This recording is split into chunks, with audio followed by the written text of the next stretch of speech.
Today I've got a bit of a different video, taking apart my old derailleur because the spring had no tension anymore. It started to slip, as you can see there, yeah. So it was slipping, and so I've decided that I'm going to try and put it back together so it actually works, because it's in perfect working order. So don't know why I shouldn't. So I'm going to do a time lapse of me trying to put it back together and just see how it goes. Phew.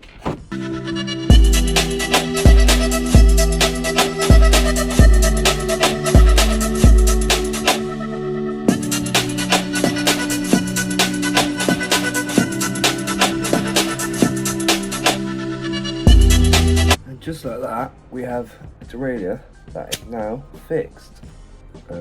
Before, if I pulled it to there, it would stop and it would just be bent, but now it's got some tension on it. I think the hardest part was trying to get that little pin there back in, because it's just really fiddly and it's tiny as well. So alright, now we do last time lapse, me putting it back together. This was a broken one anyway, because I rounded out one of these little bolts to hold on the bit above the clutch, and to get it out I actually snapped that bit in the end. So yeah, but I'm going to make do, because luckily I snapped off the one that was pretty much pointless and the other two hold it down perfectly. So let's get into the second half. Yo!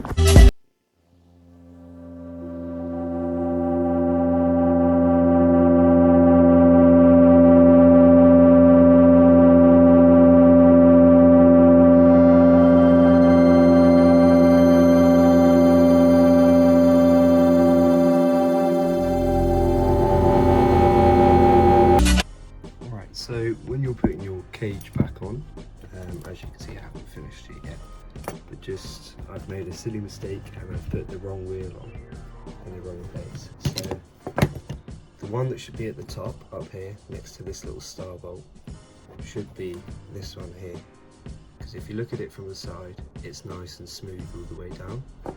If you look at this one, it's got like a ridge halfway, and that's the one that should be at the bottom of the cage. But yeah, don't make silly mistakes like I just did, because it just wastes time.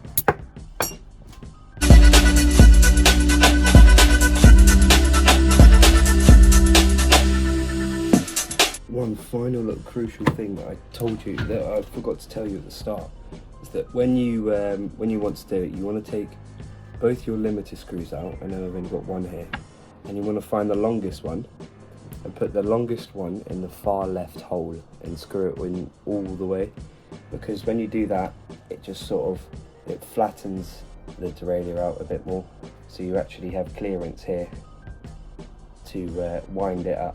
Otherwise you're just going to hit on here with your cage and with the other half of the cage as well. But I'll show you what I mean when I've finished. So let's get back into it.